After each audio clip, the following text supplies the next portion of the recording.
Great.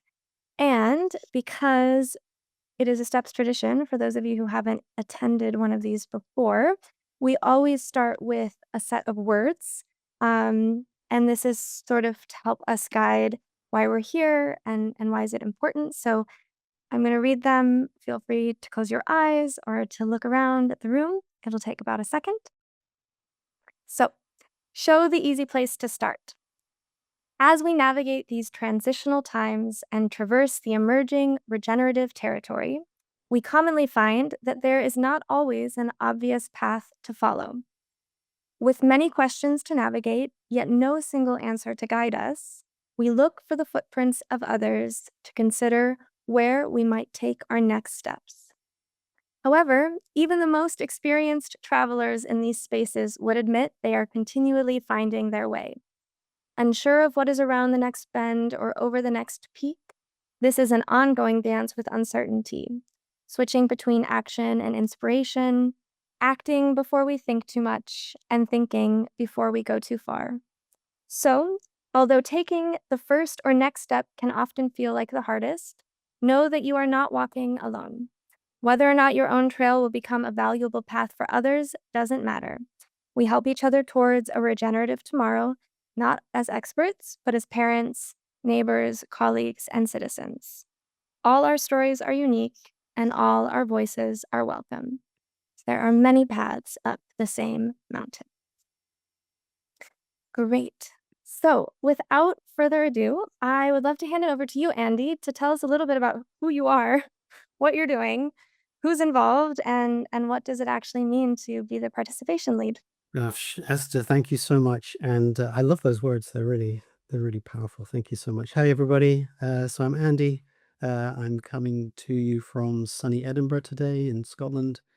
Um, so yeah, what is this all about? The Regenerative Futures Fund.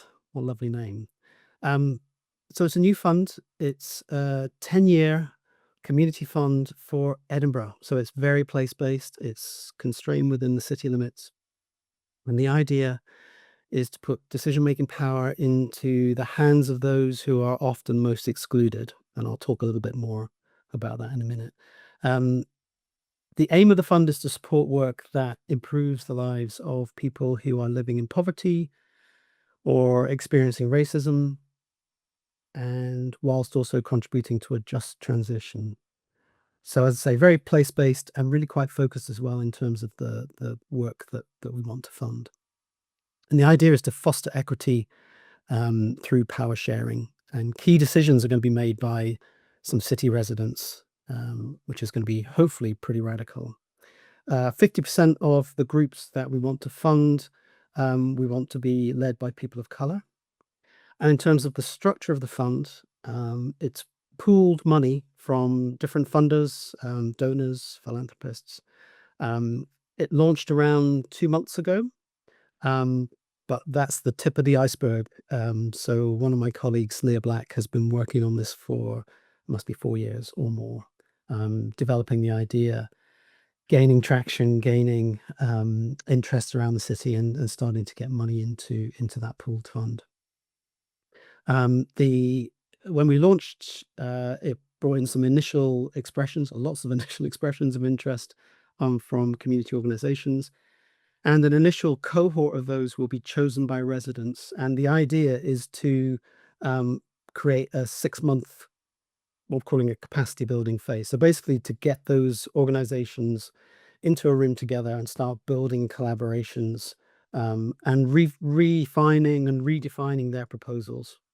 And at the end of that capacity building phase, then again, our group of residents will choose probably 10 or 15 organizations to go through to the funded round or to the funded phase, which will be funding for 10 years, which again is pretty radical in the current climate. So there's a very small team of us. There's just 3 of us. So Leah, who, as I say, has been working on this for many years. She's one of the co-leads. Another co-lead, Ross, joined towards the end of last year. And I joined in January as participation lead, which I'll come on to. We're hosted by Foundation Scotland. So Foundation Scotland is an independent funder, and they connect people who have money with people who are looking for funding across Scotland, and they've got all kinds of interesting ideas about how that can be done. And we're a hosted project, and there are other hosted projects within Foundation Scotland that are sort of along similar lines. So there's a really good learning opportunity there as well within the organisation. We're also based at the Edinburgh Futures Institute, which is a really interesting, beautiful, massive building in the middle of town, part of the university. And it's this evolving community of people coming together to just look at really interesting challenges in a variety of ways. So it's a real melting pot of people and organizations. It's a really wonderful, wide ecosystem of people that are coming together around this fund. So there's the funders, existing funders, hopefully some new funders that will come in as well, community development practitioners, artists, academics, just the whole melting pot of people coming together around this. And as I say, this is really, it's the public face of it is just 2-3 months old, but there's been a lot of work going on in the background to make it happen. So my role as participation lead is to bring together a group of residents from around the city who will actually be at the heart of how this fund works. Um, we recruited, so I joined in January, and we started recruiting like the next day. The idea was to find and reach people who would never normally have an opportunity to not just have their voice heard, but just be involved in any kind of community decision making. So we've got people from many different backgrounds, and from who have originally came from different places, who are new to Edinburgh.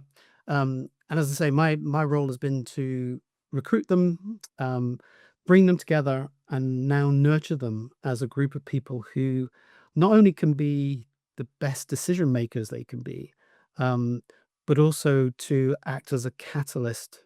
Well, I think our role is to act as a catalyst for them to do work that we haven't even begun to imagine yet, which is the really, really exciting bit. We had a lot of people interested in doing this. Around 70 people applied, for want of a better word, from around the city, and we chose, very difficult, but we chose 15 people.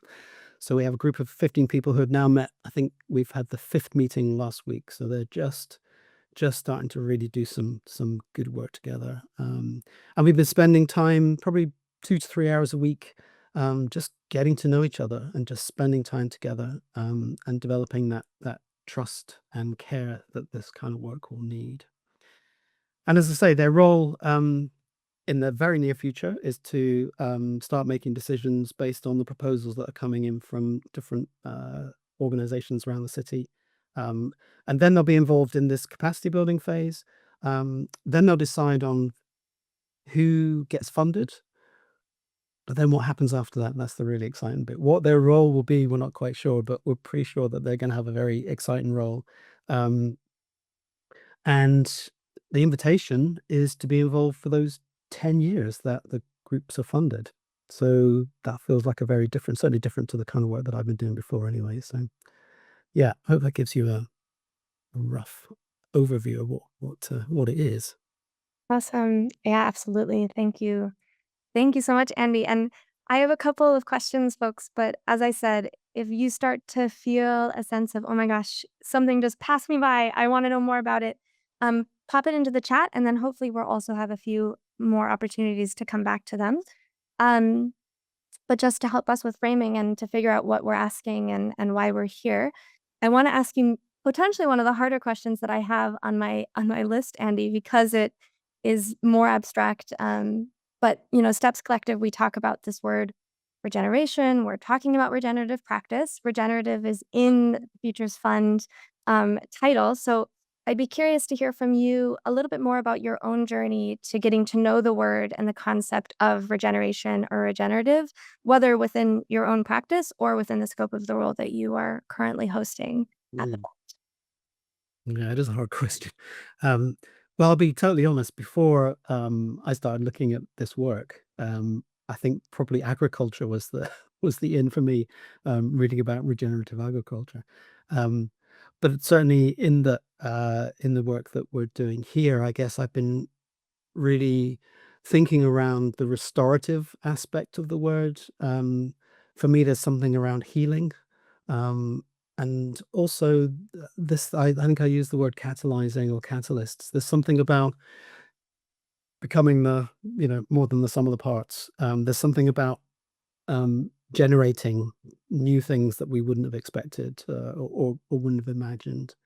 Um, I guess on the restorative side, there's something about bringing things back. So bringing balance back to a place, I guess, is very place based. So bringing things that have worked in the past and have disappeared, back.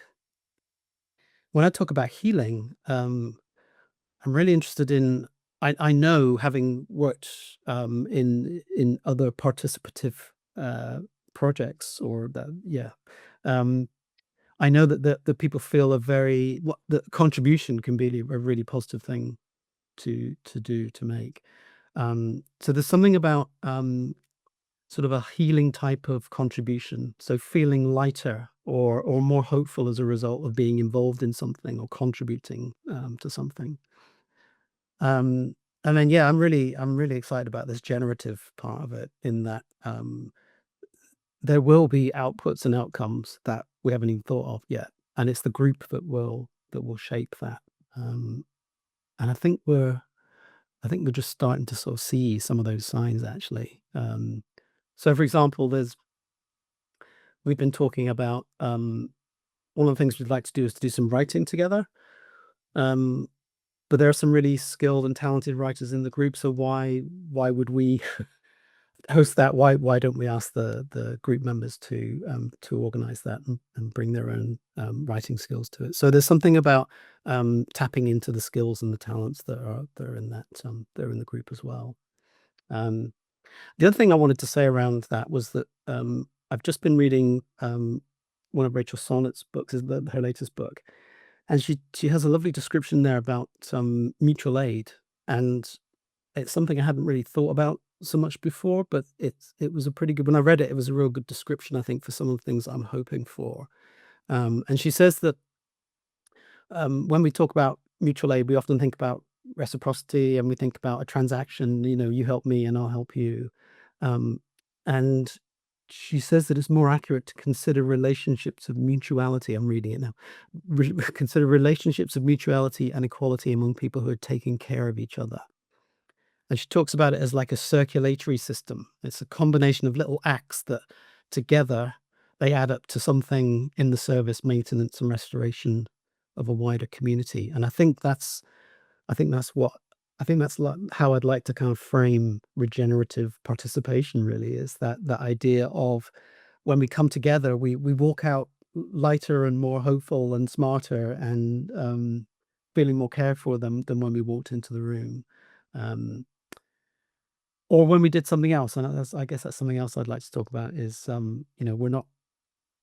so far we've met in rooms doing things that we need to do in order to get to those decisions, but we'd like to do a lot more and many different things together as a group. So, yeah, does that kind of start to hint at it? Yeah, no, absolutely, super beautiful. And I think that this kind of I mean, my next question was looking at how has your relationship to participation shifted in coming into this role? And I'm hearing already that perhaps the word regenerative and regeneration has informed some of that and breathed maybe new life into it. But I can also pass it back to you if there's more you want to say on that as well. Yeah, no, definitely. It's so my work beforehand, I was really trying really hard to change the way that people participated in projects. I suppose that was one of the ways of putting it. And I was guilty, like many people, I guess, that in the past, I think some of the stuff I'd been involved in was quite extractive, and not so thoughtful about how we involve people in our work.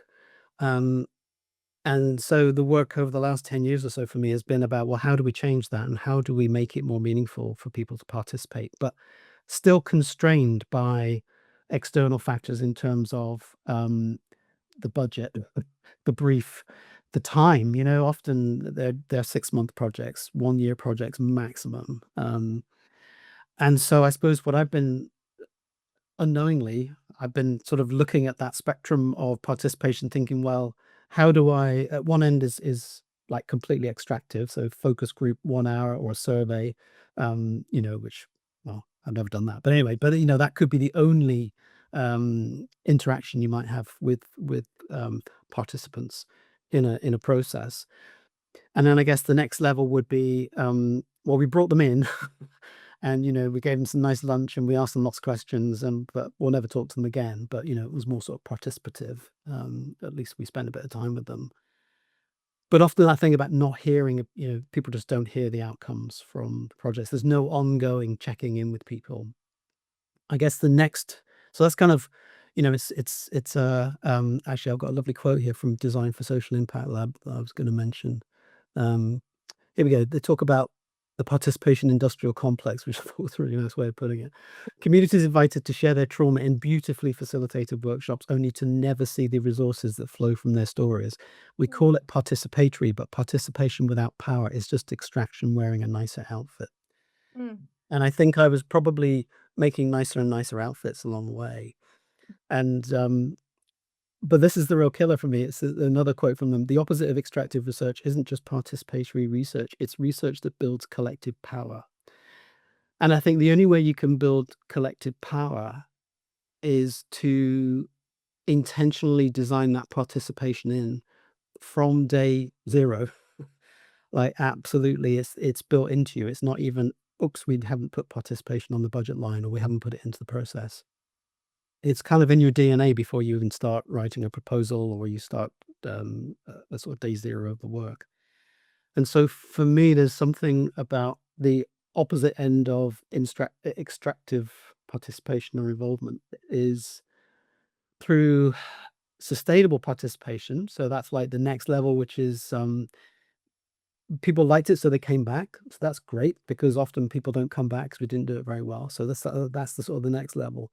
And I'm hoping that what we can create in this work is regenerative participation, which is people actually become part of the team. And because it's so long term, because it's, potentially years, and because it's been built into the heart of the process from the beginning, and actually the way that the fund has launched and will work is responding to how the participation group, how the residents group is reacting to things. So we've already changed parts of the process based on what they've talked about.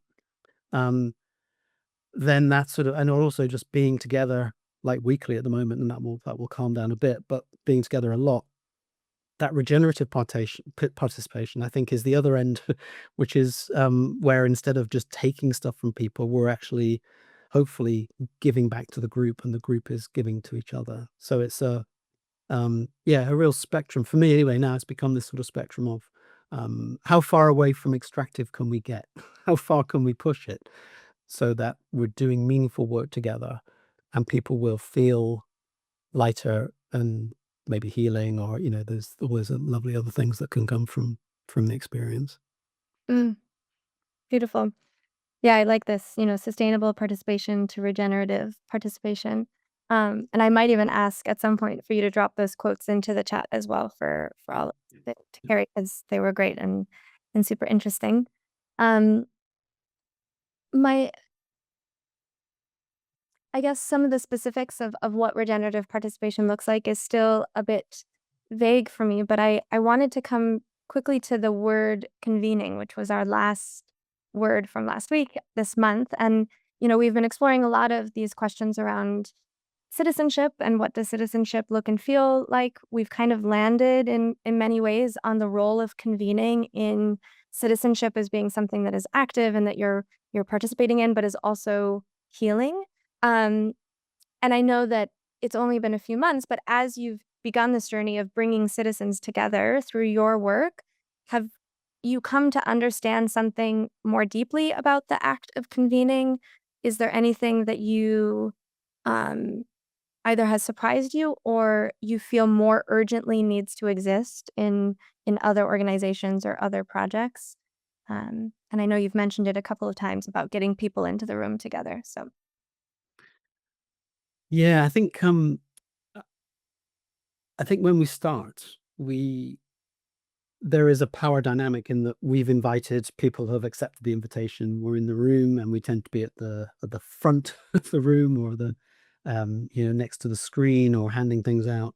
Um, and I've I think in the past I've always tried to try to dispel that power dynamic, but in the end, there's a project. There's a there's a funder. There's a sort of entity behind it that needs stuff to happen.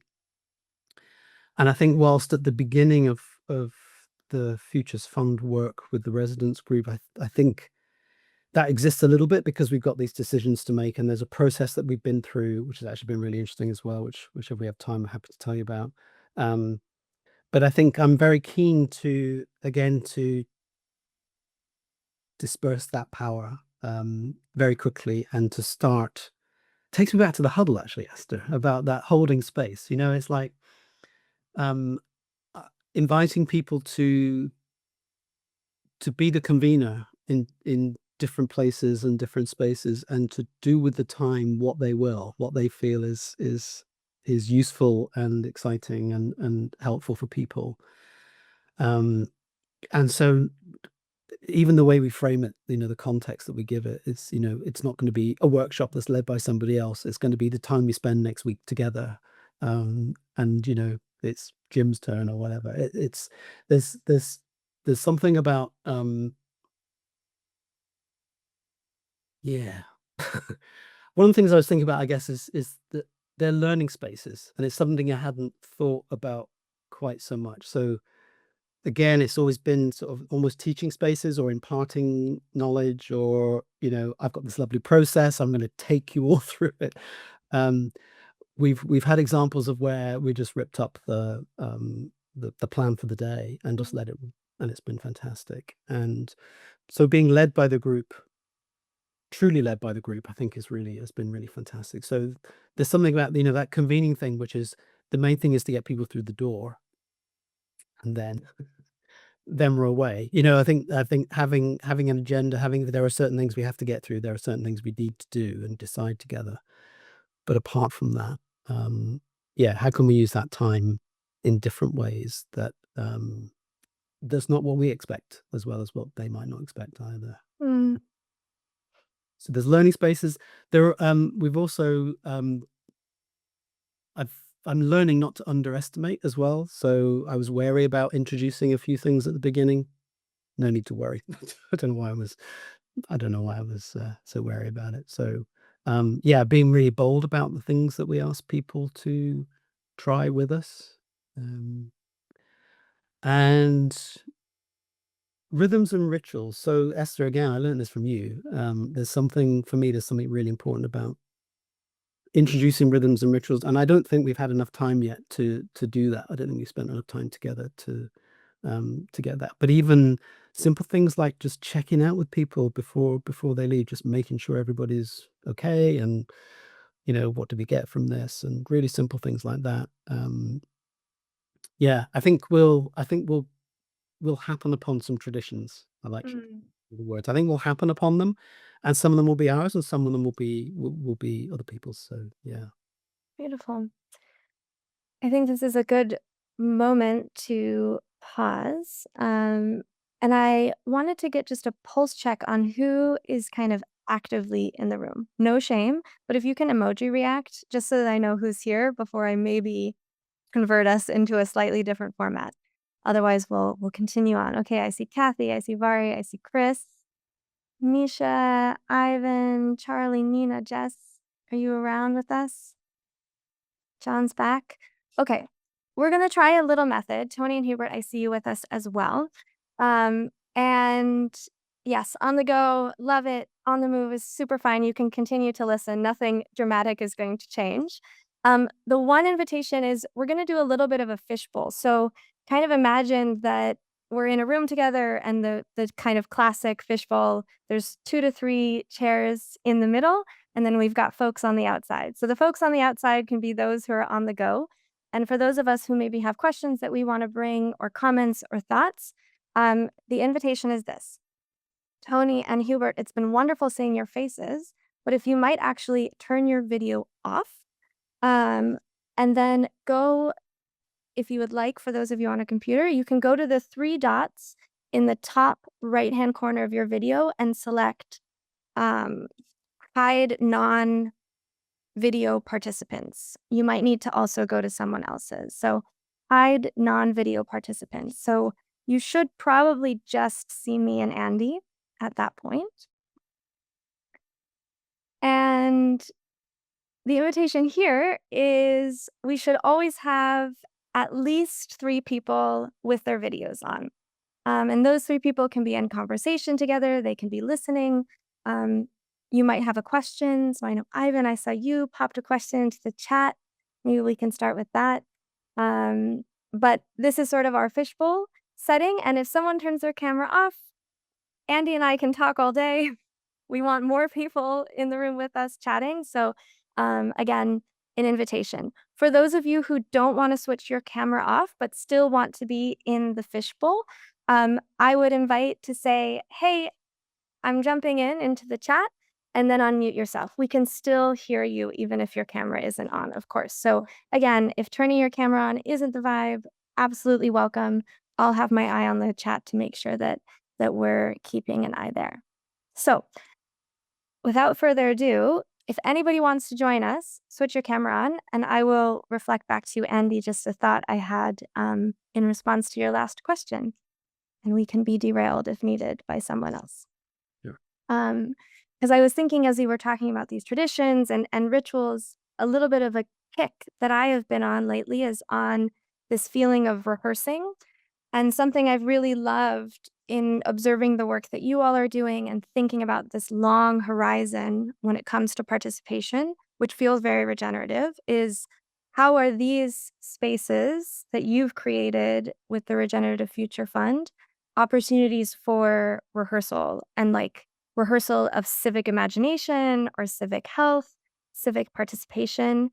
Is that something that you've seen come up as the design process has gone on internally?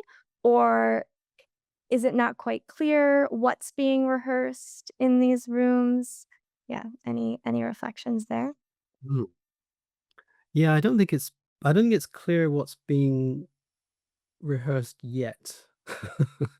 Um, but certainly some ideas have come out for myself anyway. Just thinking it would be great if I don't know, I was thinking if we had like a COP 103 for Edinburgh, and we just did it ourselves rather than, I don't know which COP we're on now, 31 or something, but we're doing a lot of future thinking. We're doing a lot of collective imagination, as you can imagine. So I would love to kind of pretend rehearse some of those, potential events of the future and do them in the now. I don't know if that's the kind of thing you were thinking of, but so I'm interested in modeling types of things that could happen in the city now, that could happen in the city in the future.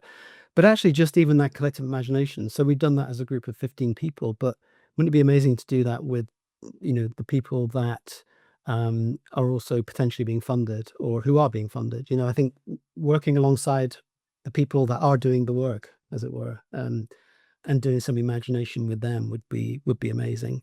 Um, the other thing that comes to mind is, so we've been using the Three Horizons framework to create a map of where we think the city could go into the future.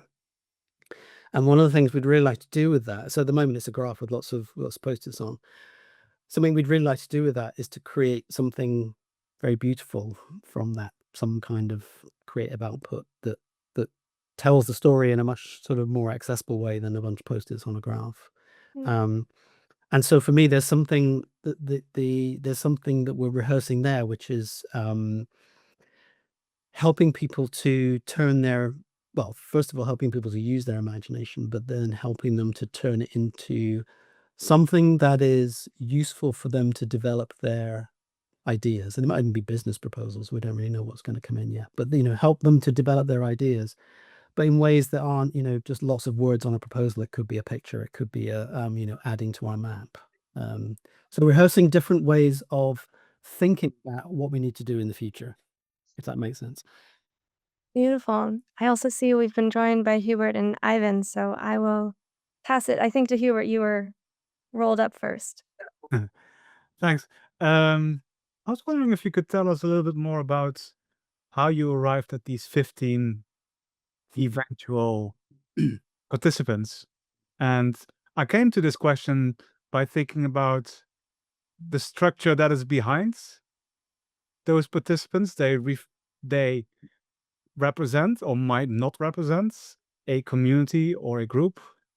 They fulfill a role in that community or not. It's attractive, I think, for me. You mentioned farming. I've been doing stakeholder groups with farmers organizations, and I've been keenly aware of how representing a group explicitly is so different from being a participant of that group without kind of the baggage of doing the representing. Yeah. That's like a bag of things for you to reflect on. But I'm curious. Well, thank you. It's a really interesting bag. So the way that we did this was to, as I say, we had must have been 70 people got in touch saying I'm really interested. And what we did was to ask them for a little bit of demographic information, just so that we were able to look at representation across different demographic factors. One of the important ones being geographical location, actually, because we didn't want everybody in one part of the city, so we wanted to have a citywide representation. But we asked them 3 questions, and now I'm going to desperately try and remember what those questions were. But one of them was around their hopes and futures, hopes for the future, for the city. And I guess one of the things we were really looking for was an ability to look into the future with some kind of hopeful insight, because we wanted to bring together a group that would have energy, that would have some kind of hope in there for the future. So anyway, we had all of this data and some stories, and people told us amazing things. Oh, one of the other things was we asked them what are their challenges about living in the city as well. And we had something that we called the early decision group, which was a group of I guess practitioners, community development practitioners, and people who have done a lot of work around racism and poverty, people who have been involved in poverty work. Some funders were involved in this as well. And we went through each of the applications with this group.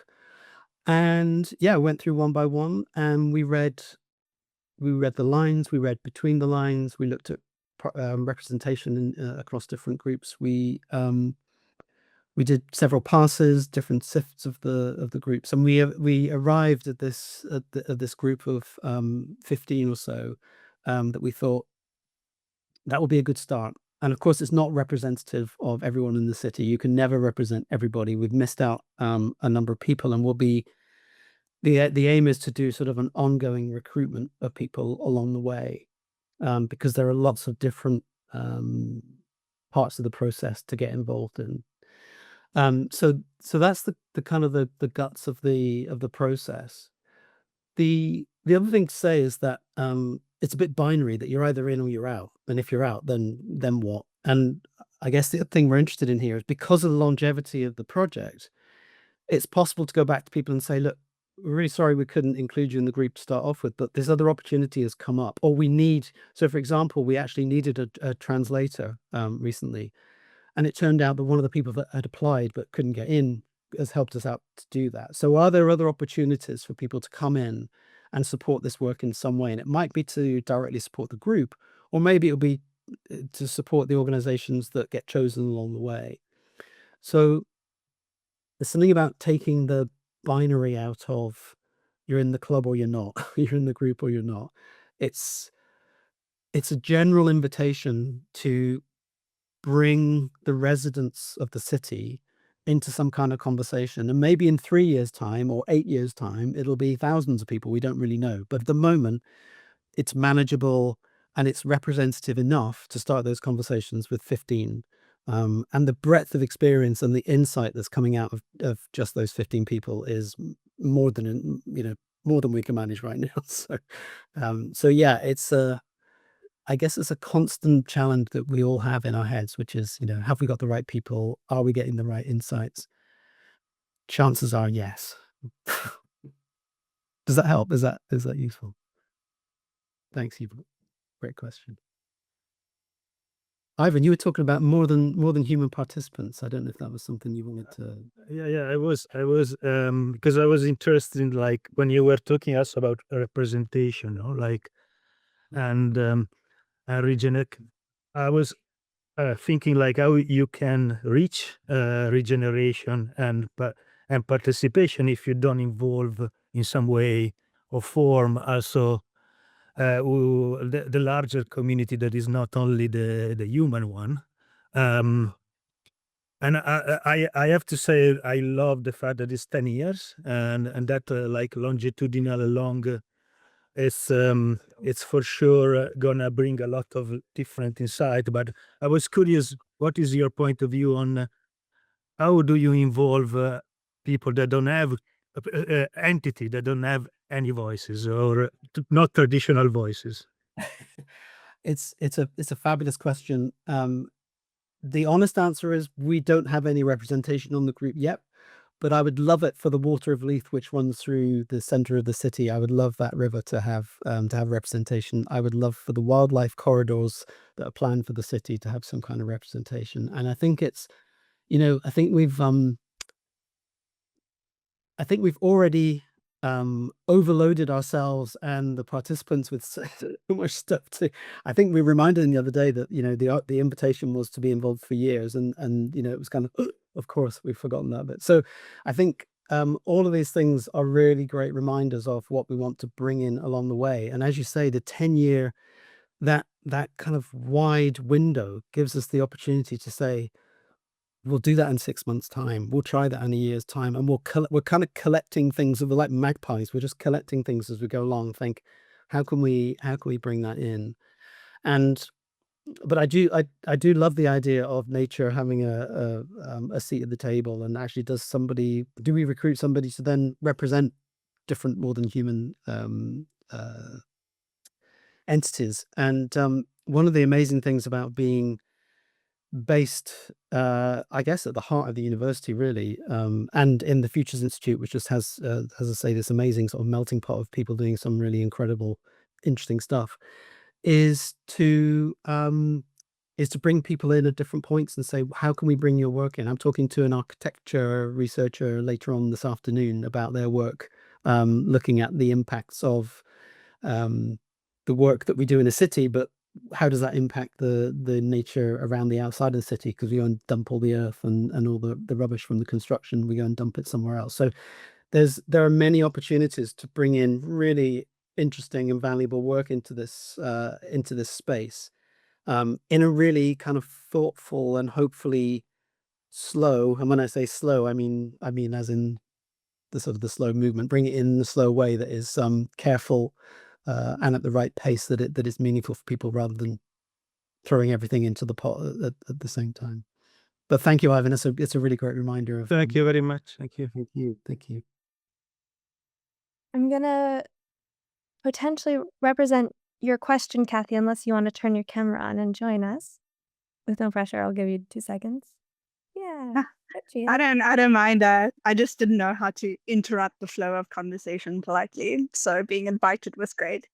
In my work, I've been doing a lot of reflecting on regenerative cycles and how that needs to include unlearning. It's not just about learning new things and gathering in. It's also about unlearning things that no longer serve us and our communities. And I was interested in other people's thoughts on this. So particularly in places where we have kind of influencing power. And I don't know about everybody's background, but particularly in kind of spaces where you're supposed to facilitate conversations to kind of allow for co-creation, how you kind of challenge how you do things, and how you kind of step back from hearing your voice and pushing your perspectives onto other people, in a way that's kind of really, really enabling, that creates space and really kind of brings in other people's voices. So yeah, that's just something that's been on my mind and kind of was brought forward by some of the chats on facilitation. So yeah. Yeah, thanks, Kathy. I think so one of the early I guess examples of, if I've interpreted this correctly, is that the group is currently looking at the first set of proposals coming in from organizations who would like to be considered to go through to this capacity building phase. And so we're asking them, we've hopefully given them some tools and ways of thinking, and they've given each other tools and ways of thinking as well in terms of making those decisions. But it's their decision. And so very early on, we're having to be really careful, I guess, about not influencing the decisions that are being made. And so I guess what's the unlearning bit of that? I guess it's asking people, what do you need from us? We've kind of given them, as I say, we've drawn this map together, which I think is being really helpful. They're also they're developing that trust to be able to challenge each other and to say, oh, I hadn't thought of that, to be honest in front of each other as well. So that's really great. And I think the unlearning thing for me is to keep my mouth shut. That's probably the biggest thing. I mean, we've been thinking about it a lot from the context of working with children. So through one of our programs, because this is really challenging, we're trying to co-create with children. And a lot of our stewards are saying, like, it's kind of adult instinct or educator instinct to lead or assist or guide. So there's a lot of unlearning that adults need to do in order to enable the children to have agency and design. Yeah, so it's like a different kind of challenge when it's kids who are really kind of taught to be guided. Yeah, absolutely. And so I've always been a bit allergic to all the code words, and we know them. And I guess this is I'm delighted to be doing this work, because I think it's a real opportunity to say we don't, and I'm not sure. Yeah, I would say we don't try not to co-create, co-design, co-produce, because the whole point is to shift the power in such a way to say, and it's not, we're not kind of saying, oh, it's all your decision. It's like, what conditions can we all create together? That's the co-bit.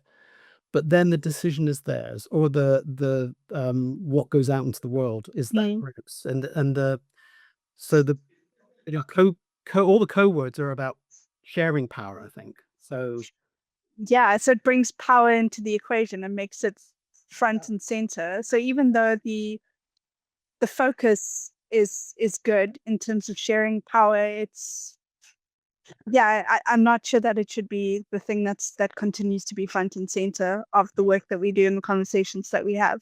right, and I think it's the conditions we create, the tools that we put on the table, the entities that we create together. That's what enables our participants, the group, the family, the team, whatever we end up calling ourselves, to make those decisions. And some of them will be decisions about which organizations go through or get chosen, but there will be other things that they'll do to support that work, hopefully. But it'll be what they create, as opposed to what we let them enable them to create as part of the project. It feels, Yeah. the question is the question in my head is constantly, how much can you give away? How much can you devolve, gift? But also, do that in an enabling sort of way rather than just saying, well, over to you, and just having a blank sheet. It is about learning together about how this can work, because there's no playbook, I don't think. But then the unlearning bit is keeping quiet and let that happen, or get out of the way and let that happen. So I do think the co-words mean sharing power, and maybe regenerative participation, if that's the thing, is about giving it, like gifting it, Yeah. whatever the word is. And I think that's part of that spectrum as well. Yeah. So that sparked one more reflection, which I'll leave and then give other people time and space. But so many people that are in leadership spaces are extroverts. And it's interesting because my mom is one of them, but like they feel very, very uncomfortable with silence. So it's interesting also to think of how we change workforce and what we see as kind of leadership and facilitation attributes to favor people who step back and listen and are more comfortable with silence and growth.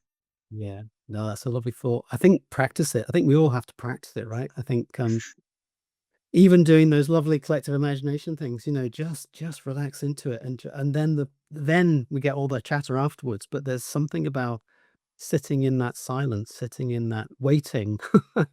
Yeah, you're right. A lot of us aren't wired to do that very, very easily, and I guess practicing it, and being present when it happens, and seeing the value of it. I mean, all those things. And I think we can only do this if everybody has a taste of that. It has to be part of the DNA of an organization or a team for this to work, because otherwise you're outsourcing they're doing all the work with the participants. Go and ask them. It's like, well, you have to understand the value of it, otherwise you're not going to value what comes out of it. So there's something about everybody has to taste and feel the benefit of this kind of work, for it to truly make a difference, I think. Yeah.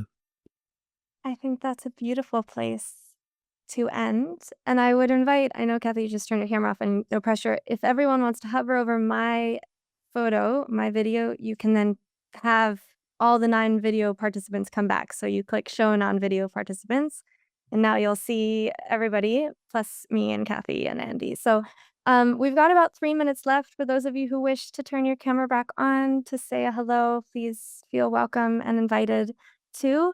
Thank you all for such a beautiful, Chris, is that a hello or a question? Nope, it was a hello. Cool. Thank you all for such a beautiful conversation. For those of you who were here with your active presence and questions, um, I will end. So 2 things. I want to give you, Andy, the mic. If you have a final thought, a final reflection, anything that you want to end on, though I think what was just discussed was super beautiful around the value of participation and really being able to feel it and touch it. And then I'll give us a checkout question and a quick announcement. Over to you, Andy, for one last thing. Gosh, one last thing. I guess to come back to the words trust and care, and I think that's what we really want to nurture and foster within this group. And I think part of the role of convening and enabling really meaningful participation is to let those flourish. I think if they don't flourish, then we're just a focus group. So there's something for me about trust and care. Those are the 2 words that I'll leave you with, I think. And thank you so much, Esther, for bringing this together. Fantastic. Oh my gosh, it's my like dream conversation. Beautiful. Thank you, Andy. And maybe to follow your lead, the checkout question, for those of you who have been in rooms that I facilitate, I love a good checkout question, is what are the words that you're leaving with that aren't participation? So what are the words that you are leaving with that is not the word participation?